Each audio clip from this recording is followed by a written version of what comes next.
Hello and welcome to our recorded discussion about the cardiovascular system. So, cardiovascular system is also called circulatory system, and it is composed of the heart, blood vessels, and blood. So, ang cardiovascular system is responsible sa pagta-transport ng nutrients, waste products, oxygen throughout the human body. And since we already discussed about blood, ang itatakal lang natin for today are heart and blood vessels. So let's move on.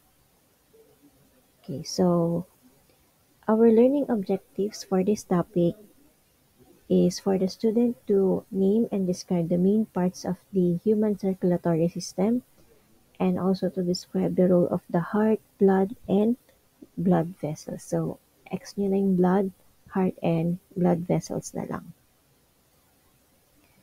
So, the human circulatory system or the human cardiovascular system um, is to transport blood, oxygen, and nutrients to the body as I have mentioned earlier. So, yun yung function niya.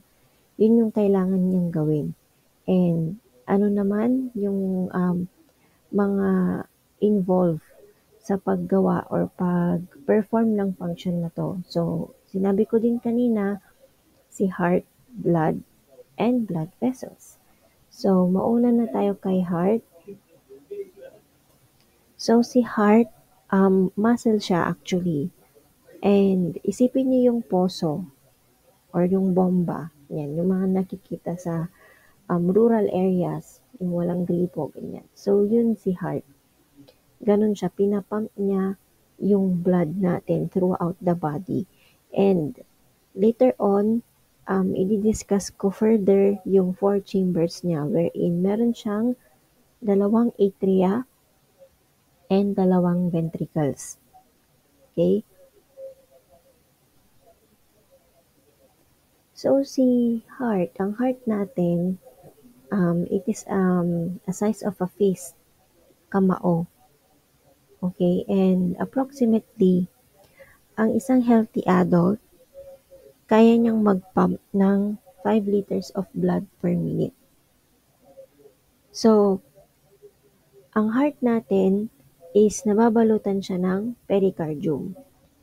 So, si pericardium is a double-layered sac. So, para siyang plastic na nagsusurround or bumabalot sa heart natin. And meron siyang dalawang layer. So, yung unang layer is fibrous pericardium. So, ito yung outer layer.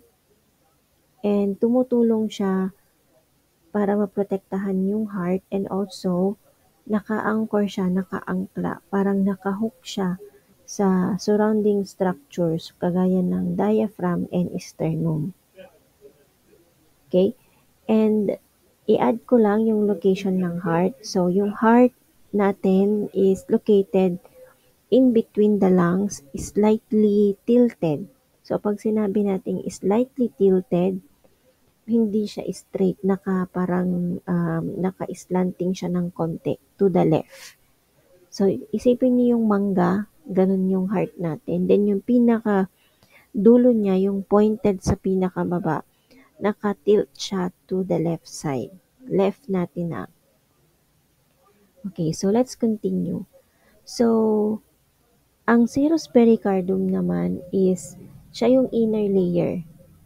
And, nahahati siya into parietal and visceral. So, yung parietal is yun yung lining ng fibrous pericardium and yung visceral naman is yun yung direct na siya sa heart, nakadikit na siya sa heart. So, ang pericardial fluid na nakikita sa serous pericardium is meron siyang 15 to 50 ml between doon sa layers ng pericardium para ma-reduce yung friction during heart contractions. So, I hope that's clear. So let's proceed with the heart wall. So ang heart wall is meron na naman siyang three distinct layers, namely the epicardium, which is nabanggit ko kanina doon sa pericardium, myocardium, and endocardium. Diba, puro jum. So, it's very simple to understand na ang epicardium is, it is the outer layer. So, sa labas muna tayo. And epicardium is made of connective tissue, adipose tissue, and epithelial cells. And ang function ng epicardium is to protect the heart para ma-reduce yung friction, yung parang hindi sila maggasgasan during contraction. Okay? So, connected siya kay pericardial fluid, yung nabanggit ko kanina. Okay? So, it acts as protective barrier, lubrication, and regeneration. Okay? So, disclaimer lang, medyo maingay sa place kung saan ako nagre-record. So, please bear with me. But I'll make sure na um, madi-deliver ko or madi-discuss ko yung topic in a clear way. So, let's proceed with myocardium. So, si myocardium naman, thick. So, makapal. Na middle layer which is responsible na siya doon sa pag-pump ng heart. Myocardium.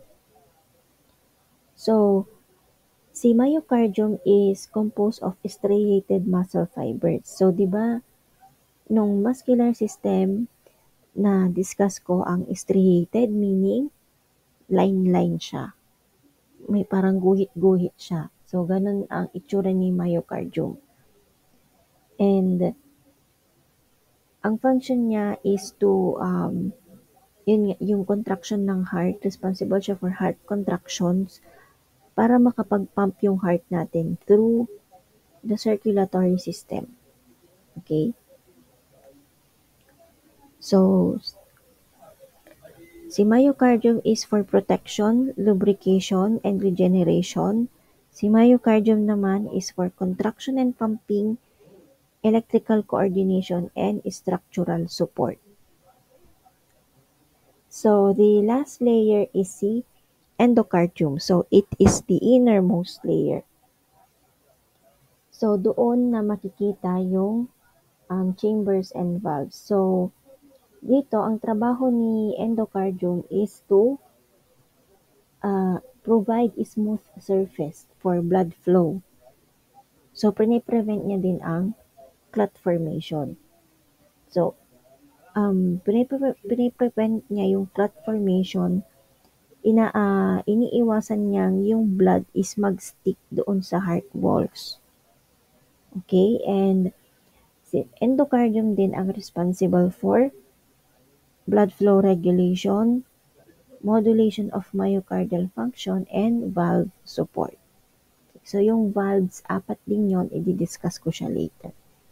So, ano-ano nga ba ang mga heart conditions? So, pag sinabi nating heart conditions, ano-anong mga sakit ang pwedeng ma-develop or ma-acquire ng isang tao when it comes to heart? So, first on the list is si cardiac tamponade. So, si cardiac tamponade is life-threatening siya, nakakamatay siya, wherein merong fluid accumulation doon sa pericardium, specifically sa pericardial space. So, ang mangyayari is magko-compress yung heart natin. And pag nag-compress yung heart, hindi na siya makakapag-pump ng blood effectively.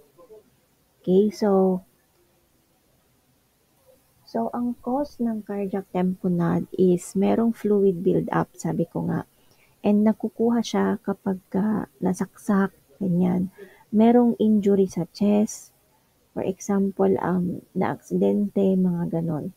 So, based sa mga napapanood ko ng mga Korean medical TV shows, yan. So, ang cardiac tamponade, nakikita siya kapag ang tawag ito, merong ultrasound. Nakikita nila paano mag-pump yung heart. Makikita nila gaano nahihirapan yung heart. So, next natin is si pericarditis. So, si pericarditis, like I've said doon sa mga previous discussions natin, kapag may IS sa dulo, ibig sabihin inflammation yon. So, si pericarditis is inflamed yung pericardium. So, yung, di ba si pericardium, siya yung protective sac, yung protective covering ng heart. So, namamaga yun. Kapag namaga yung protective sac ng heart natin, which is si pericardium, nagkakaroon ng chest pain and fluid accumulation din. Okay, so ano ang cause ng pericarditis? So, viral infections, very common yan. Autoimmune disorders kagaya ng lupus, yan, myocardial infarction or MI, trauma, and also some medications. Okay? And si myocarditis naman, okay, inflammation of myocardium. So, hindi siya nakakapag-pump ng maayos.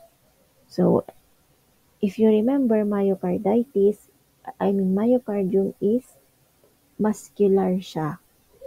So, siya yung nagpa-pump at kapag namamaga siya, hindi siya makakapag-pump ng maayos. So, next we have the cardiomyopathy. So, si cardiomyopathy, it affects the heart muscle. So, dahil nga disease siya and naapektuhan yung myocardium, it will lead to impaired contraction or relaxation naman ng heart natin. So, may iba't ibang types yan. So, bigyan ko lang kayo ng quick overview. Si hypertrophic, wherein kakapal yung heart muscle. Dilated. So, pag dilated, enlarge yung heart and mahina yung heart. Meron din yung restrictive, wherein stiff yung heart walls. Stiff is matigas siya, ganun. And generally, ang mga cause ng mga to is genes. And kung hindi man ma-acquire ng next generation, yung susunod na generation, through genetic mutations. Also, infections, yan, toxins, metabolic disorders, and so on.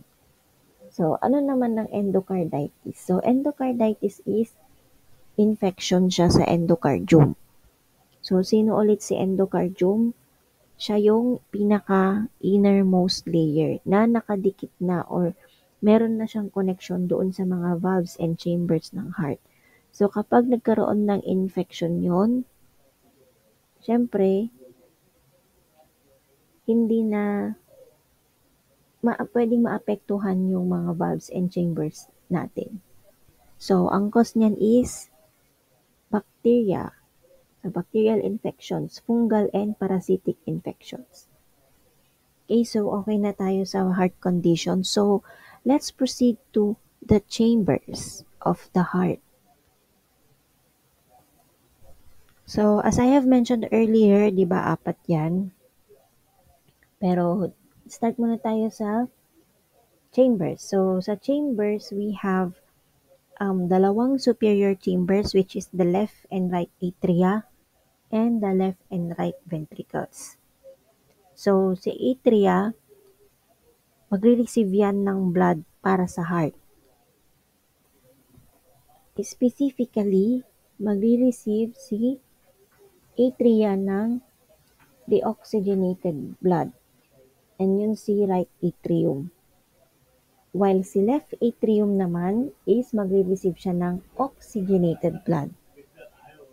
So later on, i-discuss ko yung pathway ng blood flow through heart. But for the meantime, let's understand kung ano ang function ng mga chambers na to. And we also have, hindi ko lang siya nasali dito sa PowerPoint, we also have the ventricles, which is left and right din, wherein si right ventricle, siya ang nagpapump ng blood papunta sa lungs for oxygenation. Kukuha siya ng hangin or oxygen. Okay, so papasok ang deoxygenated blood and then lalabas siya, kukuha ng oxygen kay lungs and then papasok ulit siya. So saan siya papasok? Kay left ventricle. And then kapagka kapagka meron ng oxygen yung blood natin, pwede na siyang i-distribute sa katawan throughout the body. So doon sa heart natin, meron tinatawag na coronary sulcus. So si coronary sulcus, as you can see in the picture, siya yung nagse-separate sa atria and ventricles. So parang divider. Yan ang trabaho ni coronary sulcus. So hindi lang yan dyan ang location niya, iba-iba. As I remember, hindi ko sure pero anterior and posterior part, ganon. And next, we have the anterior and posterior interventricular sulcus. Okay. So, nagse-separate naman siya or dinidivide niya yung right and left ventricles. So, si coronary sulcus is separation ng atria and ventricles. Si anterior and posterior interventricular sulcus is sineseparate niya yung right and left ventricles. So, ventricles lang. Hindi kasama ang atria or atriums. So next we have the interatrial septum. So si septum, siya naman ang naghihiwalay kay atria, yung dalawang atrium, left and right.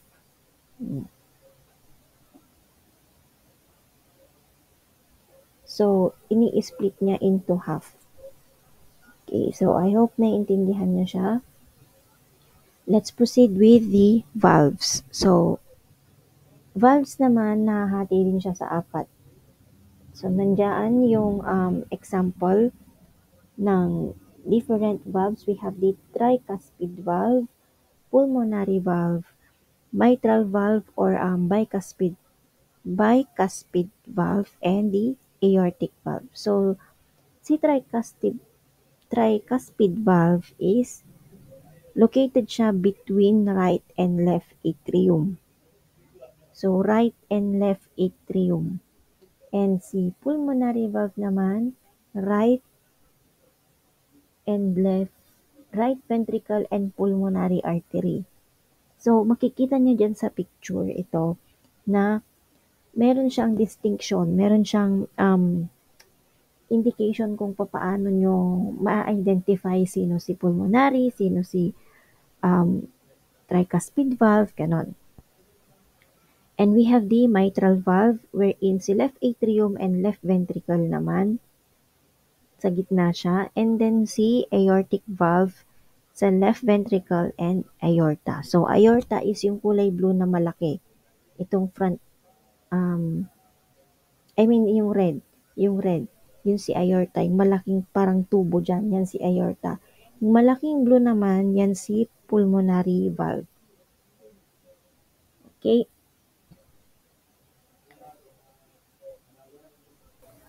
So, dito makikita natin or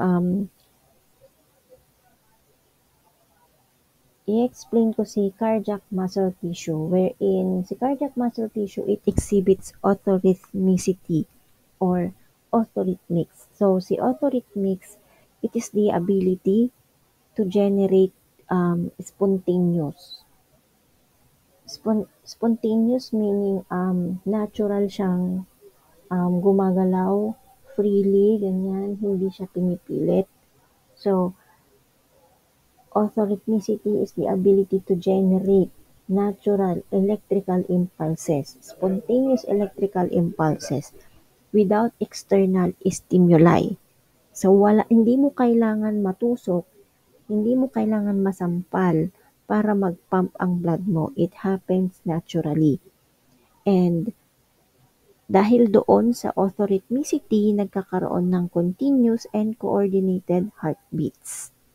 Okay, so later mai-encounter natin yung parte ng orthorhythmicity like the sinoatrial node and the atrioventricular node and yung Purkinje fibers. Okay.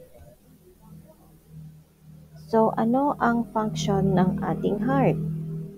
So, ang function ng heart natin, sinasabi ko nga, imagining nyo si heart as bomba or poso. So, si heart natin, it is able to pump blood throughout the body. So, paano?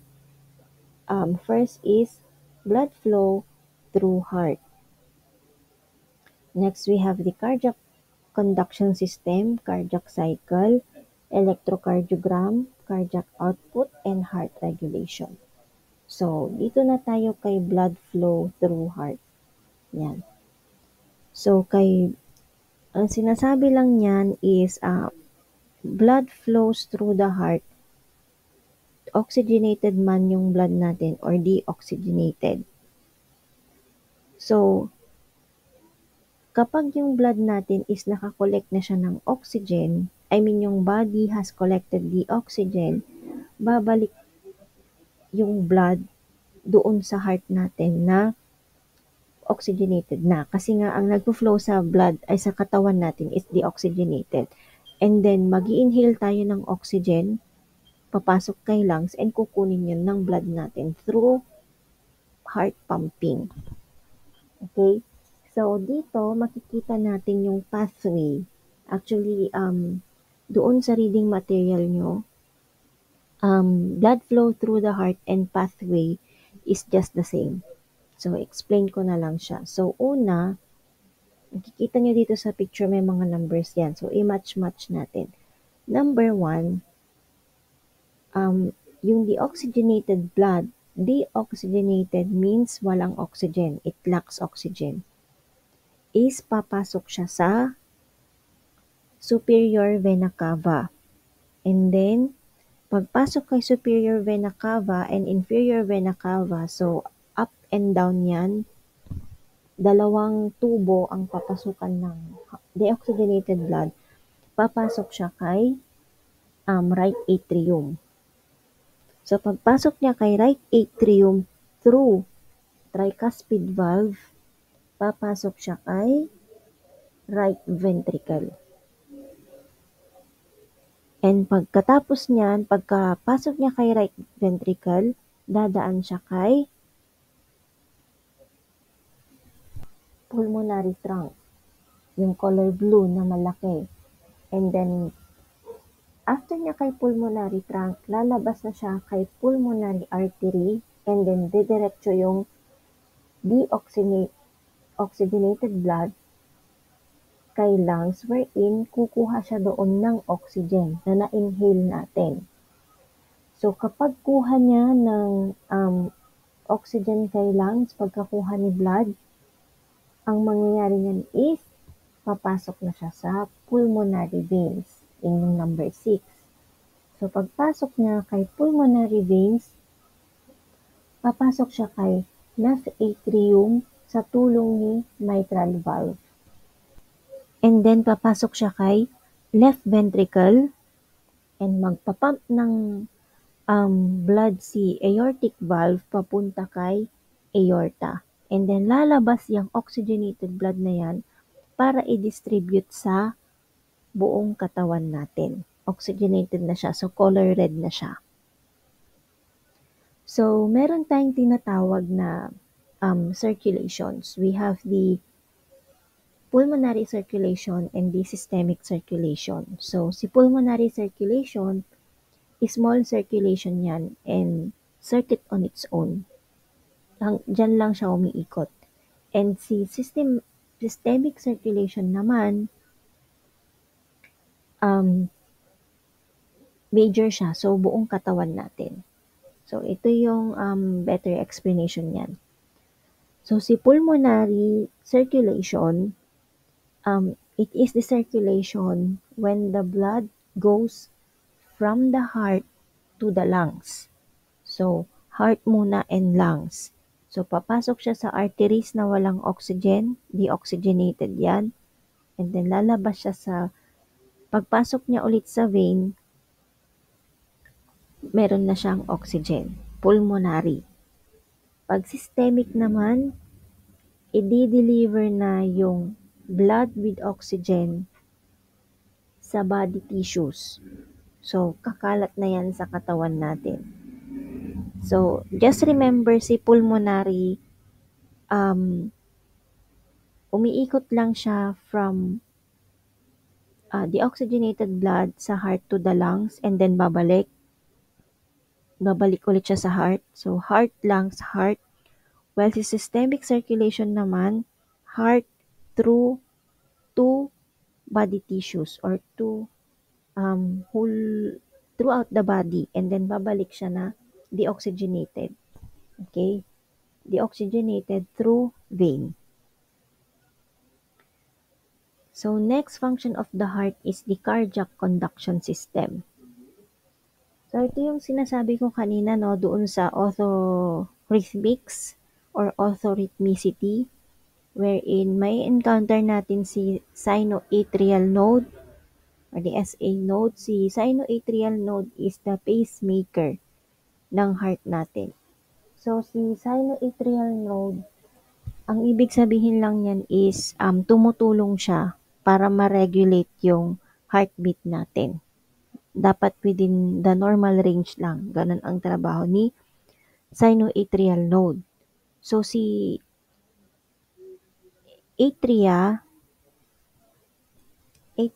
is yung right atrium and left atrium. We have also the atrioventricular node or the AV node. So, siya yung nagdi-delay ng impulses para ma-allow niya si atrium na mag-empty bago magkaroon ng ventricular contraction. So, kung si SA node siya ang pacemaker, si AV node naman siya ang backup pacemaker. So, next si bundle of His naman. So, si bundle of His, siya yung nagtatransmit ng electric impulses papunta doon sa ventricles. Okay, so meron niyang different bundles. Yan si right and left bundle. And sino naman si Brackmann's bundle? So, si Brackmann's bundle or Bachmann's, walang R. Whichever you prefer, okay lang yung spelling. Kasi often siyang nami-misspell as Brackmann's. Si Brackmann's or Bachmann is muscular pathway. So, daanan siya doon sa atrial conduction system ng heart natin. So, di ba ang liit ng heart pero ang daming nangyayari dun sa loob. Kala mo nagpa-pump lang siya pero ang daming nangyayari. So, hindi lang pala pagpa-pump ng blood ang ginagawa ng heart. Meron din siyang electrical impulses which is through cardiac conduction system. Okay, so going back, si Bachmann's bundle is siya ang in charge para sa coordination ng electrical impulses between the right and left atria. So, sino naman si Purkinje fibers? So, si Purkinje fibers naman, siya ang nagdi-distribute ng impulses. So, hindi lang siya basta-basta nagdi-distribute na, sige, bigay-bigay. Fast pace. So, rapid ang pagdi-distribute niya ng impulses. So, dahil dun sa rapid distribution of impulses, nagkakaroon ng synchronized na ventricular systole. So, later, malalaman nyo ano na naman yung ventricular systole na yan. So, paano nangyayari ang cardiac conduction system? So, una, si sinoatrial node is mag-generate yan ng electrical impulses. And then, pupunta siya kay atria. Magkakaroon ng specifically right atrium, wherein magkakaroon ng atrial contraction. And then yung impulses na yon is magpo-proceed doon kay atrioventricular node or AV node.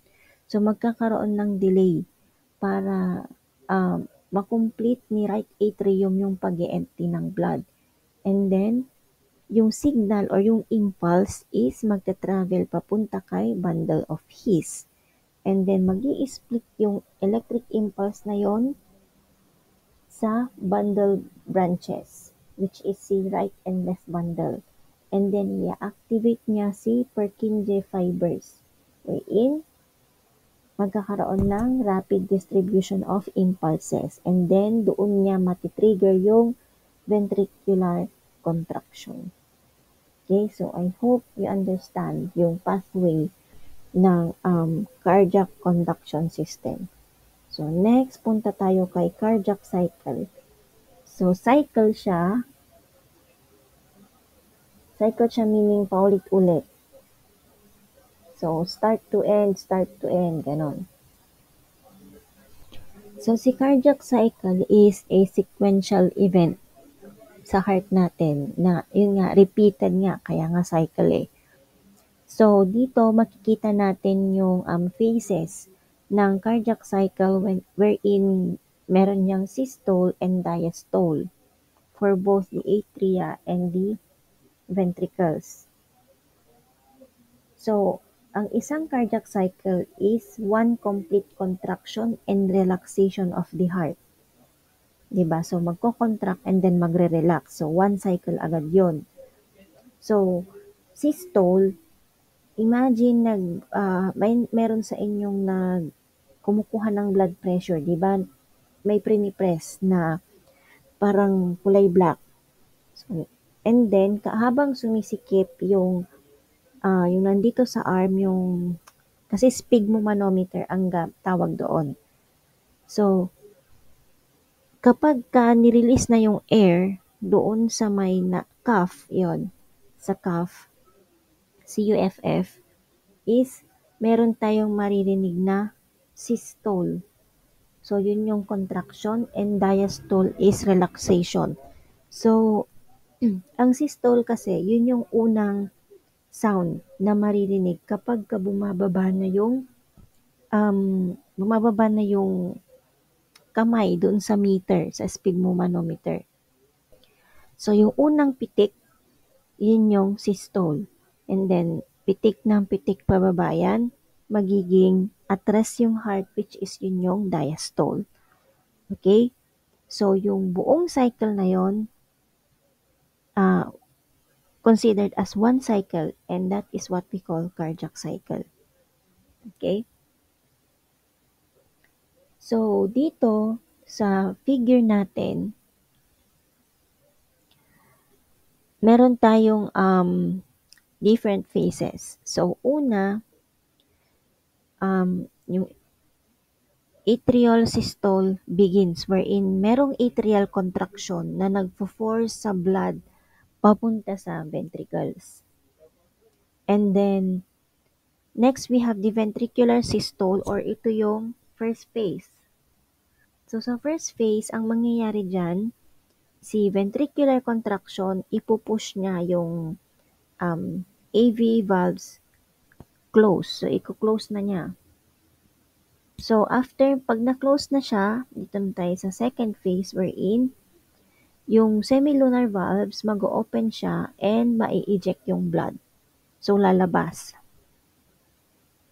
And kapag na-eject yung blood, si semilunar valves, i-close niya ulit and yung blood pupunta kay atria. And then, yung last phase, wherein ang tinatawag din nating ventricular diastole, yung magre-rest na yung heart, yung chambers magre-relax na, and yung blood, if you feel niya yung ventricles passively. Okay? So, dahil dyan, sa phases of cardiac cycle, meron at na-explain ko sa inyo yung pagkuha ng blood pressure. I-explain ko sa inyo yung normal values or ano yung mga normal na range ng isang healthy average adult or healthy adult, sabihin na natin. So, una, ang normal na blood pressure is 120/80 millimeters of mercury. So, mmHg mmHg means unit of pressure wherein susukatin yung blood pressure. So, millimeters of mercury. So, 120/80. Yung iba, parang ako, ang normal na blood pressure ko is 90/60 usually. Pero kapag kapuyat ako, 80/70, ganyan, di ba? So, mababa na. Pero ang pinaka-normal ko talaga is 90/60. And kapag pumalo ako ng 100/70, ganyan, pagod na pagod ako. Yun. So, di ba, ang ano. And ang normal natin na beats per minute is 60 to 100. Beat ng heart, 60 to 100. And our normal respiratory rate, yung paghinga, is 12 to 18 counts. So, remember, yung normal values.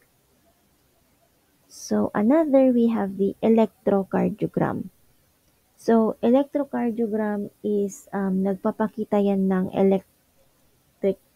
electrical activity, I'm so sorry, ng heart natin. Di ba, meron tayong cardiac cycle. So, yun yung contraction and relaxation of the heart. So, doon merong nangyayaring electrical activity. So, yun yung pinapakita ng electrocardiogram. Actually, si electrocardiogram or ECG na tinatawag, non-invasive siya. So, ibig sabihin non-invasive, hindi kailangan ng operasyon. So, diagnostic tool siya. It is a part of assessment for some illnesses wherein ipapakita ng record, papakita ng, may kasi doon sa electrocardiogram machine, may lalabas yan na parang pahaba na paper, tapos parang may mga ganitong wave. Yan, yung PQRST wave. Yan, yung mga yan. So, doon makikita ng cardiologist yung electrical activity ng heart natin, kung okay pa ba or hindi na. So, yung electrocardiogram, it helps na ma-assess yung heart rhythm natin, yung heart rate, and yung structure integrity. Okay, so dito, kung na-experience nyo ng ma-ECG, meron kasing 12 na blue. Ano bang tawag dyan? Ano na yun? 12 electrodes. Yun, electrodes tuloy. 12 na electrodes. So, yan. Yung mga blue. Minsan, meron pa yung iniipit sa wrist and sa paa. Yung sa may bandang ankle. Parang sipit na malaki. Ganon. And then, dapat walang metal kapag in-ECG. Tapos, may lalabas dun sa machine na mahabang paper. Parang thermal paper siya. Makikita nyo itong mga waves na to. Parang toot, parang pero hindi siya tumutunog. Pinapa-imagine ko lang sa inyo, yung ganyang wave. So, anong indication, anong ibig sabihin ng mga P-wave na yan? P-wave, QRS complex, ganyan. So, ang P-wave is merong atrial depolarization. So, yung left and right atrium nagde-depolarize siya. So, ano yung depolarize? So, itong depolarization na yon, yung electrical process ng heart cells natin, nagiging negatively charged. Kapag ganun ang nangyari, natitrigger yung muscle contraction natin. Okay, so, yung QRS complex naman, ito na yung may ventricular depolarization din. Merong electrical impulse. So, kung si P-wave is depolarization ng atriums, si QRS complex naman is sa ventricles. Okay? So, si letter T, T-wave, ventricular repolarization. So, ano naman ang repolarization? So, ang repolarization, process yan wherein yung heart muscle cells, babalik na siya sa resting state pagkatapos niyang mag-contract para ready na ulit sila sa next beat. Okay? So, kaya ganyan siya. So, letter P mag-i-start yan dyan. And then, magpipik siya sa QRST. Pagdating mo dun sa dulo ng ST, ibig sabihin yung letter T, um, nag nag start na siya or nasa resting state na siya para ready na ulit yung heart natin for the next heartbeat. Okay? And we have the heart regulation. So, heart regulation, ang sinasabi lang niyan is kailangan sufficient yung blood flow supply. So, sino ang tumutulong dyan? Si autonomic nervous system or ANS. And specifically si medulla oblongata. So, sino naman si cardiac output? So, si cardiac output is output, ano yung result? So, product lang siya ng heart rate and stroke volume. So, meron tayong formula dyan. Cardiac output is equal to heart rate times stroke volume. So, ang isang, kagaya ng sinabi ko before the beginning or during the start of our lesson, ang average na napapump ng isang adult is 5 liters per minute. Approximately yun na. Pero, according sa ibang studies, okay na mapump ng heart ng isang adult yung 4 to 8 liters. Pero at rest. Siyempre, pag pagod, kunyari, nag-running, ganyan, nag-jogging, ganon, iba naman yung ano niya, iba yung rate ng pag-pump niya. Siyempre, mabilis, di ba? Kapag ka napagod tayo, mabilis ang pag-pump ng blood natin. Mataas din ang heart rate. So, ituturo ko sa inyo paano yung computation ng cardiac output. So, remember yung formula, CO is equal to HR times SV. So, example number 1. So, we have given values wherein yung heart rate natin is 65 beats per minute and yung stroke volume is 75 Mbp or the mean blood pressure. So, based doon sa formula natin, CO is equal to HR times SV. So, ipag-multiply lang natin si 65 times 75. So, ang makukuha natin is 4,875 milliliters per minute. So, kapag kinonvert natin siya into liters, 4.875 liters per minute siya. So, ano ulit yung normal range natin? Approximately 5 liters or 4 to 8 liters ang napapump ng blood per minute. So, pasok siya. So, okay yung heart natin. Okay ang cardiac output ng heart natin.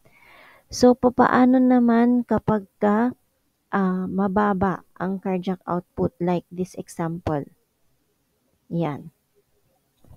So, hindi ko na-explain yung computation, no? Pero nakikita niya naman dyan sa presentation na mababa ang liters na papump ng heart niya per minute. So, yung cardiac output niya is mababa. And hindi yun maganda. So, kapag mababa ang cardiac output natin or tinatawag na LCO, ibig sabihin, yung blood volume insufficient, yung napapump niya per minute. Kapag insufficient yung blood volume na napapump, magkakaroon ng organ dysfunction wherein hindi namimit ng organs natin or ng tissues natin yung oxygen na kailangan niya. So, ang magiging cause ng mga yan kapag mababa ang low cardiac output is magkakaroon tayo ng heart failure.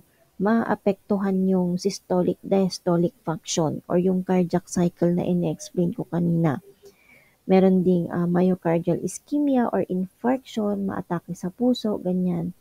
Magkakaroon ng arrhythmias. Yan, like for example, bradycardia and tachycardia and iba't iba pang heart diseases. Okay? So, I just wanna add Pag sinabi nating bradycardia is merong increase doon sa heart rate. Baliktad. Si bradycardia is merong slow heart rate. While si tachycardia, mataas ang heart rate. Tachy, tachy, si ki, pataas. Brady, pababa. Okay, so I hope you understand that. And paano naman kapag mataas ang cardiac output? So kapag mataas ang cardiac output, nagkakaroon ng excessive na pagpapump ng blood per minute. Blood volume specifically. So, kunwari, kapag mataas ang cardiac output natin, ang cause niyan is anemia. Anemia, persistent tachycardia, pagtaas ng heart rate. Yun. And often, pagod ang tao kasi nga, mataas nga ang cardiac output niya. So, kung papansinin niyo ang taong anemic, mabilis mapagod, nagkakaroon ng palpitations. Yan. Tapos, minsan yung iba, nagkakaroon ng edema. Okay?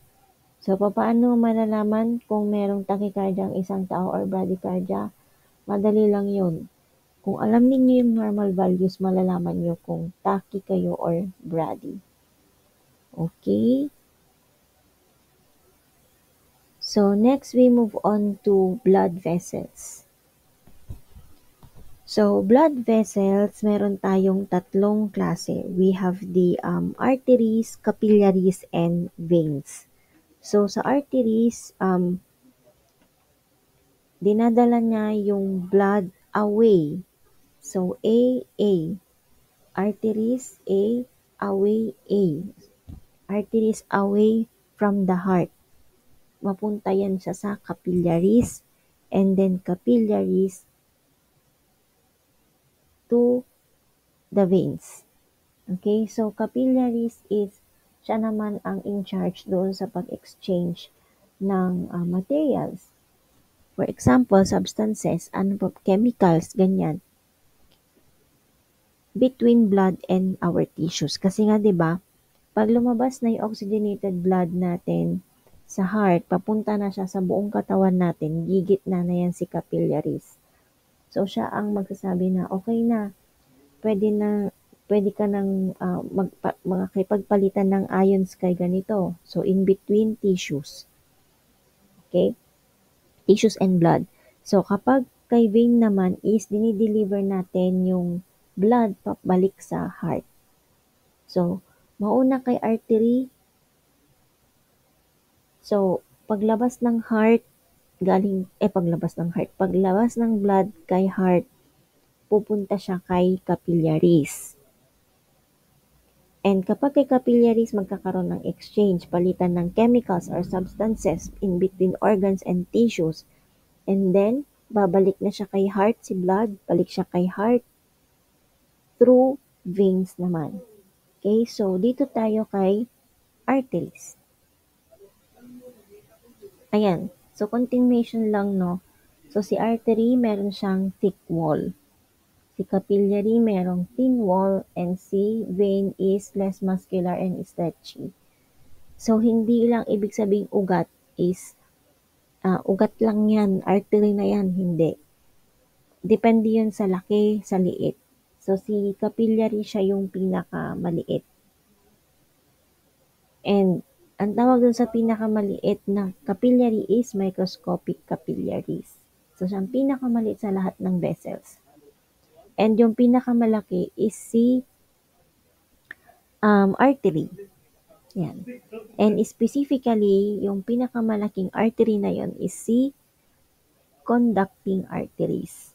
So, yung mga example ng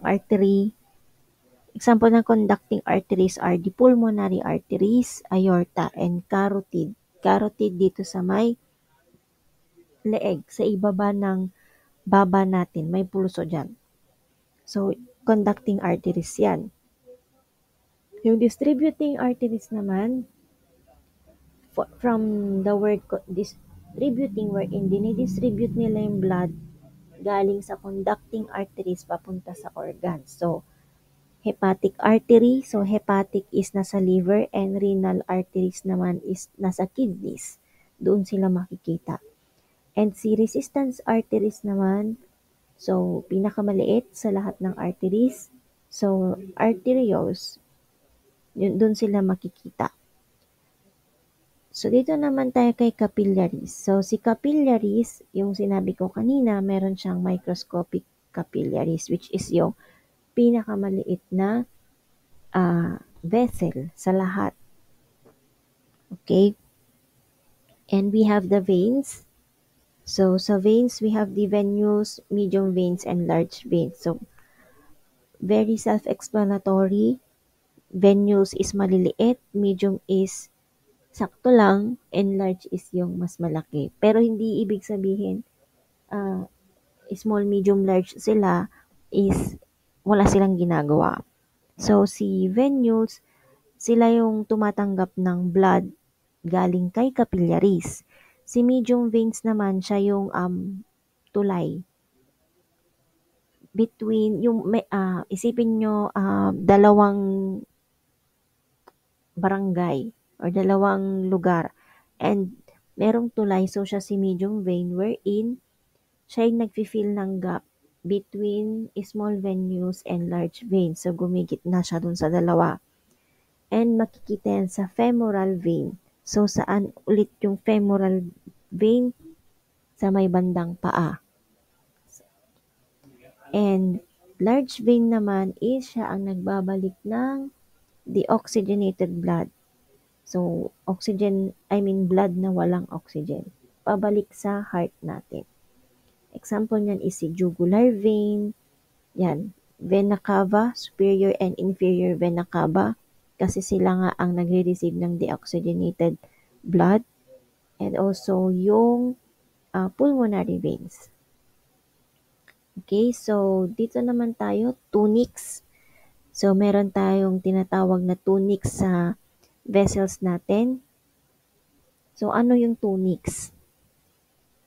So, si tunics, actually layer siya para mabuo siya yung wall ng arteries and veins natin. So, meron tayo yung tatlong layer. So, we have the tunica externa or tinatawag din siyang adventitia. A-D-V-E-N-T-I-T-I-A, adventitia. So, siya yung outermost layer wherein siya yung nagpo-provide ng structural support and protection sa vessel. And also, siya yung it contains larger vessels na nagsusupply sa walls ng larger arteries and veins. Okay, so tunica externa. So, sino naman si tunica media? So, tunica media, from the word media, in between. So, middle layer siya. And siya ang nag-regulate ng tawag nito yung constriction and dilation ng blood vessels natin. So, pagka nagkaroon ng constriction and dilation, kagaya ng sinabi ko nung last discussion natin, pag constriction, sumisikip. Kapag dilation, lumuluwag. So, dahil doon, nagkakaroon ng control sa blood flow and blood pressure. So, yun si tunica media, siya ang bahala doon. And dahil nga mayroong constriction and dilation, merong involved na elasticity, flexibility, ganyan. Okay? So, sunod naman si tunica interna or tunica intima. So, siya yung pinakaloob. Interna sa loob, internal. And, so, thin lang siya, thin layer. So, lining siya. So, siya ang nagre-reduce ng friction kapag merong blood flow sa vessel. Kasi, di ba, umaagos yan. So, nagkikiskisan yung blood and yung wall. So, para maiwasan yung kiskisan, tinatrabaho ni tunica intima yung pagbabawas ng friction na yan. So, siya ang barrier para ma-regulate yung passage ng iba't ibang chemicals or materials and also the interaction ng blood and vessel wall. Okay? So, add ko lang no, si tunica externa, nagpo-provide siya ng daan sa nerves and small vessels para makapag-supply ng blood sa external wall. Si tunica media naman, okay, siya yung vessel, middle layer ng vessel wall. So, siya ang in charge doon sa constriction and dilation. Nagko-control ng blood flow and blood pressure. Si tunica interna, siya yung pinakaloob or sa lining ng vessel wall. So, siya ang magsisikret din ng chemical para doon sa platelets. So, para yung blood natin is madaling dumaloy doon sa vessel. Isipin nyo ang vessel is hose or tubo. So, doon dumadaan. So, kapag dumaan yung blood sa tubo or yung tubig, para lumabas, doon siya kay poso. Lalabas siya sa poso. Okay, so ano naman ang function or ginagawa ng isang vessel? So, we have circulatory routes, systemic routes, ano pa yon, venous return, blood pressure, resistance and flow, regulation of blood pressure and flow, and also the effects of exercise on cardiac output. Okay? So, dito tayo kay circulatory routes. So, circulatory routes, yung heart is ginagawa niyang aerobic. So, ano yung aerobic? So, pag sinabi kasi nating aerobic, nagre-require ng oxygen. Okay? Involve ang oxygen. And na-explain ko na to kanina, yun yung systemic circulation wherein pag systemic, major circulation siya na nagde-deliver ng oxygenated blood galing sa heart papunta sa rest of the body and babalik siya na deoxygenated. And yung pulmonary circulation naman is siya ang nagdadala ng deoxygenated blood galing sa heart papunta sa lungs. And then babalik ulit siya na oxygenated na sa heart. So, mas maliit ang pulmonary circulation. Okay? Actually, meron pang isang circulation, si coronary circulation, wherein siya ang nagsusupply ng blood doon sa heart natin mismo. Siyempre, hindi porket si heart is siya ang magdi-distribute sa buong katawan natin, para naman siya, di ba? So, hindi siya martyr. Eme. Okay, so we also have systemic routes. So, sa systemic routes, na-explain ko na siya actually. So, it carries blood to body tissues. So, siya nga yung major circulation. So, ang ruta niyan is heart, arteries, capillaries, veins, and then heart ulit. Kasi nga, buong katawan. And, hindi porket merong systemic routes, syempre merong alternative, di ba? Parang backup.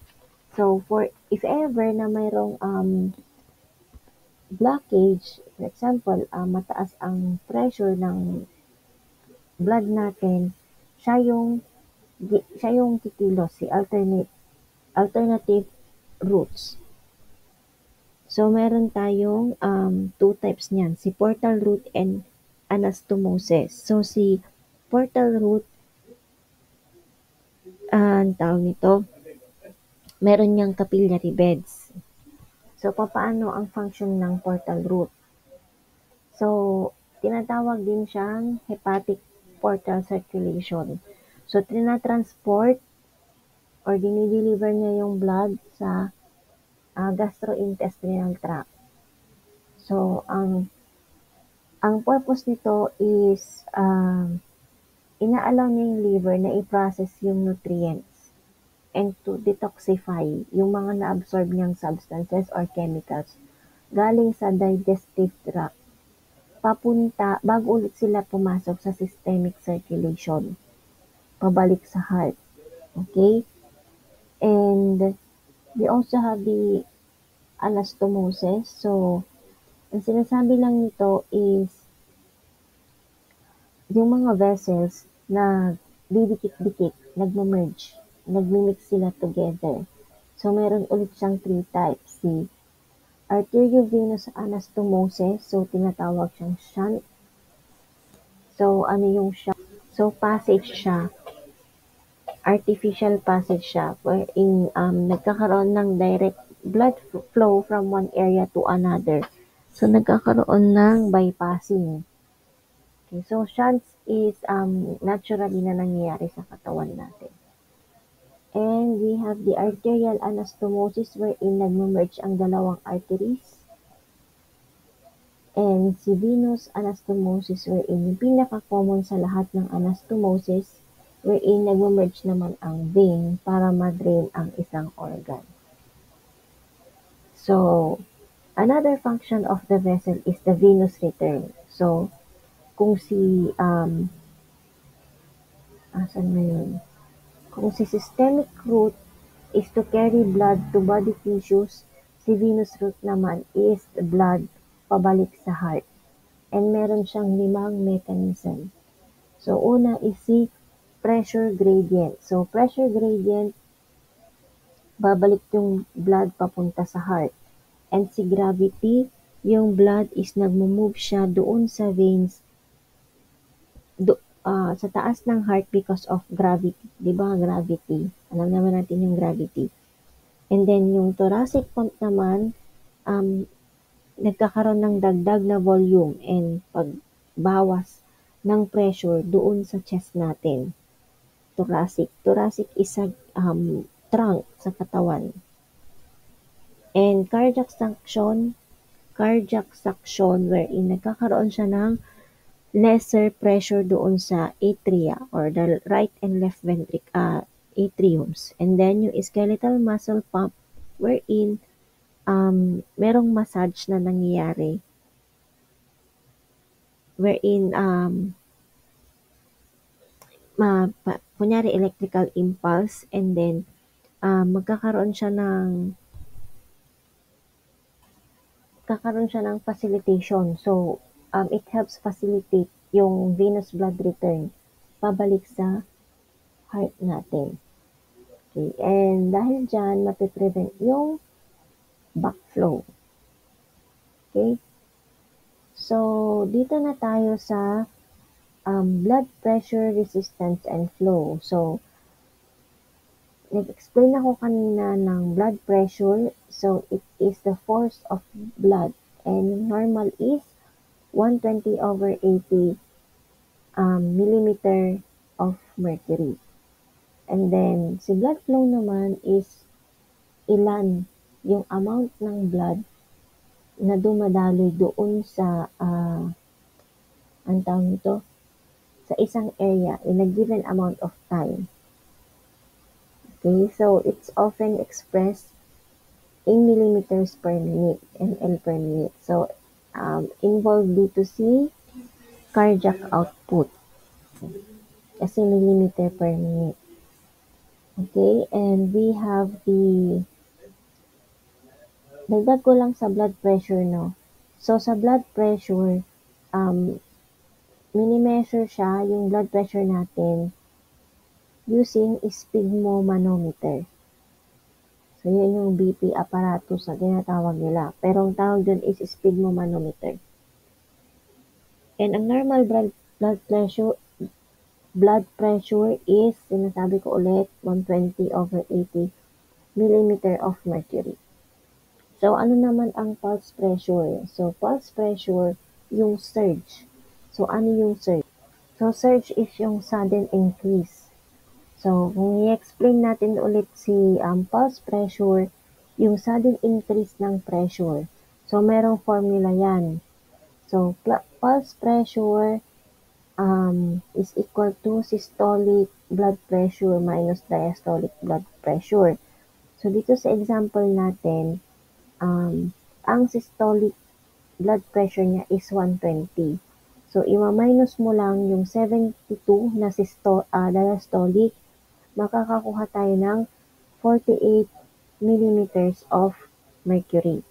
So, normal ba yan? Actually, it's normal kasi generally considered na around 40 millimeters of mercury ang pulse pressure. Okay? 40 to 60 to be exact. So, nasa normal yan.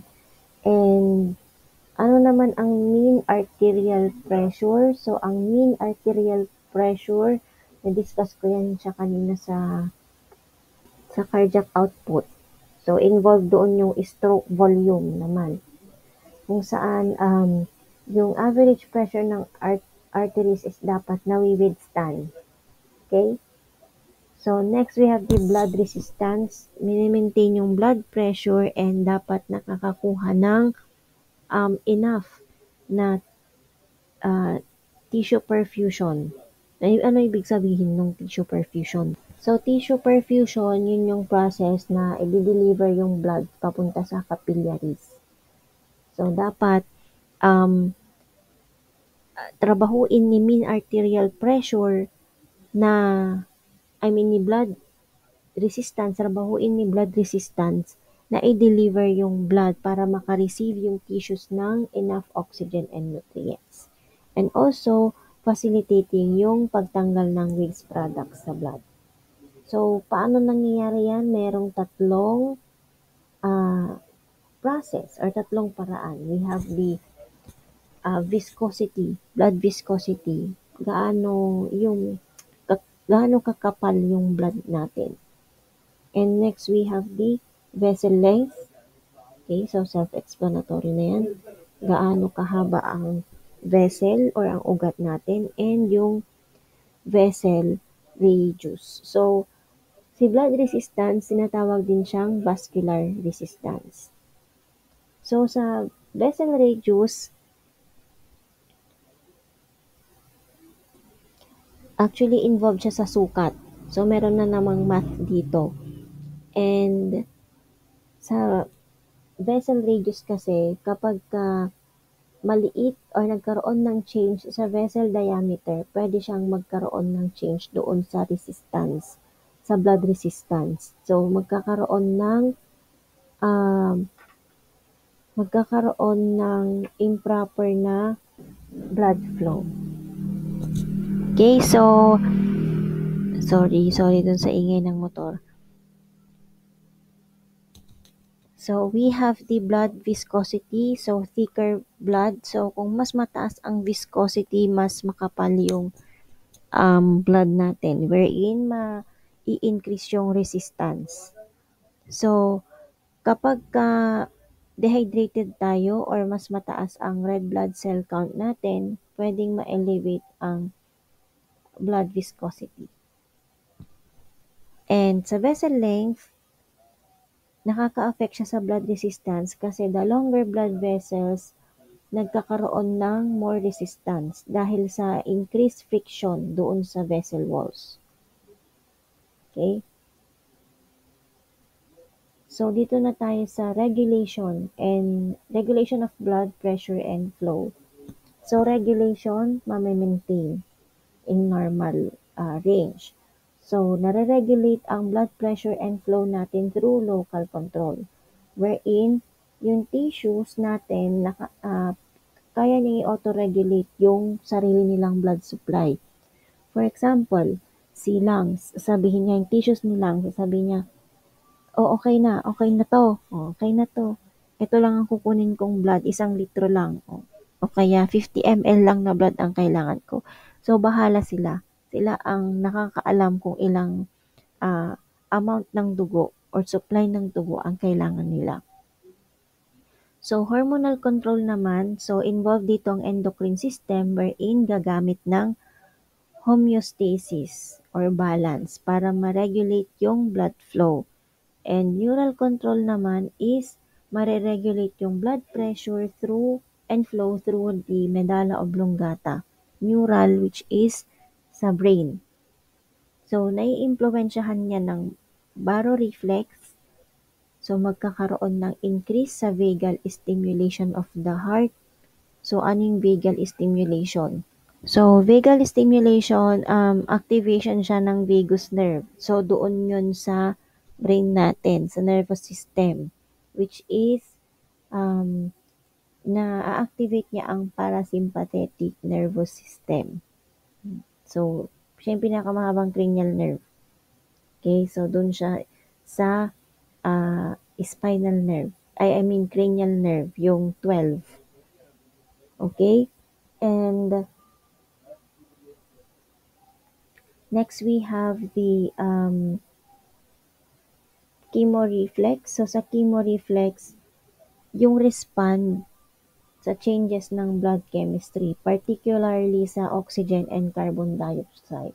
Involved din ang acidity or pH levels.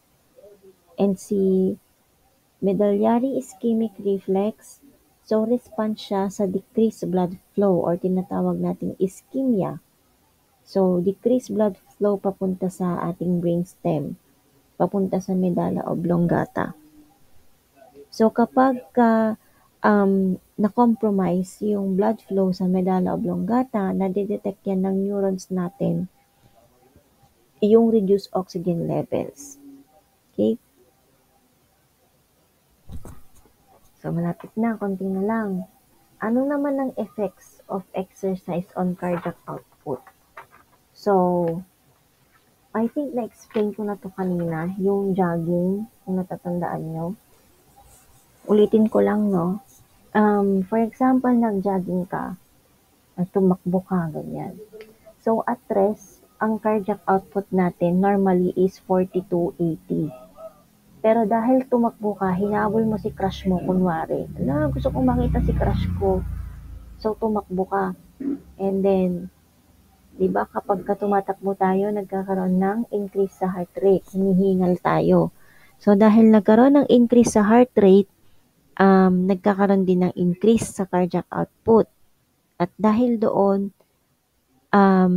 tumataas yung ating, tumataas ang ating stroke volume din. So, the more na nag-exert ka ng energy, or hindi ka at rest, mas mabilis mag-pump yung heart natin. Therefore, mas malaki or mas heightened ang cardiac output. So, ganun lang explanation nun. So, what is the relationship between psychological disorders and cardiovascular system?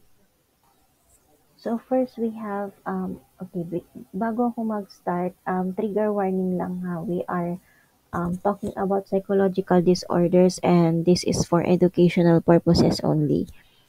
So, we have first in the list, depression.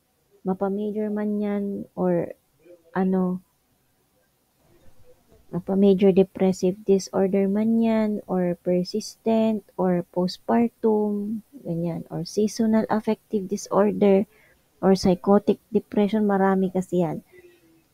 It can affect our heart health, the health of our heart. So, papaano? Magkakaroon, depression kasi, di ba? Ano ba ang sintomas ng depression? Di ba, persistent sadness or walang gana, feeling ng taong yun is wala na siyang kwenta, naiirita, frustration, nawawalan siya ng interest sa usual na ginagawa niya. And nakaka-affect kasi yung ang tawag nito, nakaka-affect yung mood ng mga taong depressed kapag na-elevate ang cortisol levels. Kasi ang mga taong depressed, nai-stress din sila. So, meron din siyang mga underlying conditions na pwedeng ma-associate sa depression. And dahil dyan, kapag mataas ang cortisol levels ng taong depressed dahil nga nai-stress siya, nagkakaroon siya ng mood changes, pwedeng mag-lead into unhealthy lifestyle. For example, hindi na siya kakain, magkukulong nga kasi siya sa kwarto. Yun ang ugali ng or behavior ng isang taong depressed. And dahil nga nasa kwarto siya, nag-isolate siya, nagkukulong siya, merong inactivity. So, hindi na exercise ang heart. Okay? And mostly, ang mga taong depressed, lalo na yung mga nag-yossi, yan, yossi sila ng yossi. Ganon. So, ano naman ang impact ng anxiety disorder sa heart? So, ang chronic anxiety or generalized anxiety disorder to be exact is mai-increase yung sympathetic nervous system activity. So, anong ibig sabihin ng pag nagkaroon ng increased activity sa SNS? Magkakaroon ng elevation sa heart rate and blood pressure. So, ano ang risk nun? Pwede siyang maka-acquire ng heart disease and pwedeng magkaroon siya ng hypertension. Okay? Worry siya ng worry, isip siya ng isip, so nai-stress din siya. So, pwede ding tumaas ang cortisol levels niya. How about PTSD or post-traumatic stress disorder? So, ang impact niyan is pwede siyang magkaroon ng chronic stress. So, pag meron siyang stress, may elevate ang heart rate and blood pressure. And we have the bipolar disorder and schizophrenia, paghaluin ko na, no? So, parehas kasi yan na si bipolar kasi may mood swings. So, pwedeng depressed sila, pwede din silang manic. Yan yung mga episodes nila. So, yung mga taong bipolar, pwede silang ma-involve sa substance abuse. For example, drugs, ganon. We have the schizophrenia. So, sa schizophrenia, poor diet. Kasi nga, di ba, ang schizophrenic is disorganized ang thinking nila. So, sabihin nila, iba-iba ang nasa isip nila. Hindi mo ma-explain. Sila lang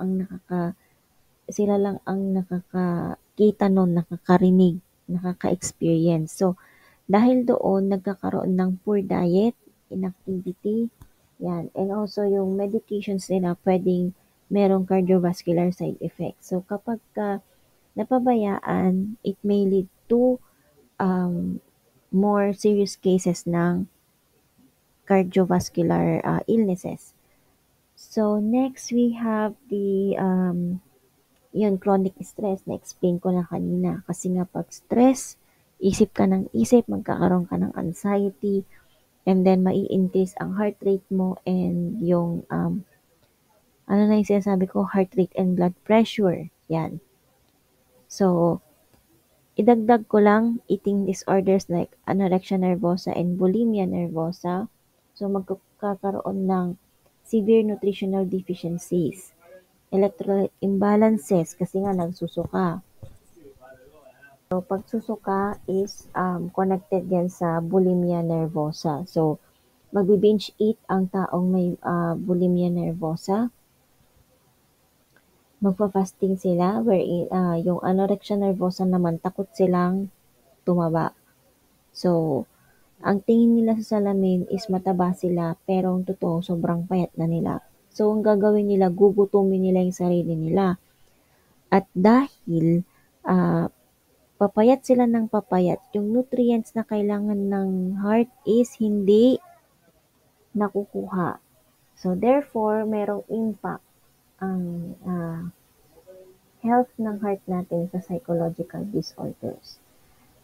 So, ano naman ang connection ng social isolation and loneliness? Na-explain ko na din to kanina.